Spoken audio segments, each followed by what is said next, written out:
Malam genap saya bersama PJ setahun, Alhamdulillah ada 50 gram suri rumah. Wow, amazing. Tuan-puan, siapa-siapa yang ada kisah inspirasi seperti Puan Wiyah ni, cuba share dekat komen supaya tuan-puan inspire other people. Kadang-kadang kita tak mampu bagi duit kepada orang lain, cukuplah kita bagi inspirasi. Sebab kita berkongsi kisah kejayaan kita, orang inspired untuk mulakan langkah pertama. Mungkin kita dulu pun macam dia sekarang, takut, risau, banyak fikir, mampukah komit. Jadi tuan-puan kena bantu, bagi inspiration, cerita, kongsikan kejayaan tuan-puan bahawa menyimpan di Public Gold ni tak wajib menabung setiap bulan. Minimum sangat rendah RM100.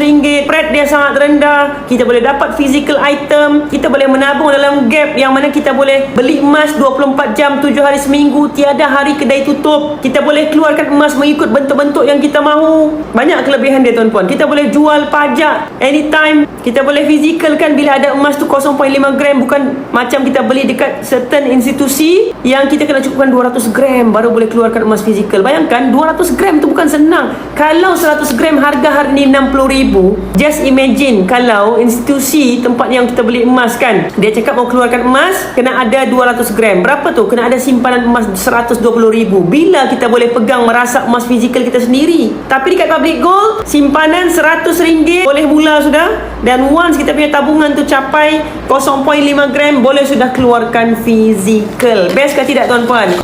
Contoh ni ada banyak 1 gram tuan-puan. Tengok saya bagi contoh, saya bagi tunjuk. Ni semua 1 gram kan. Boleh sudah keluarkan fizikal, kita boleh pegang dalam tangan. Barulah kita feel dan kita tahu bahawa betul lah tak scam.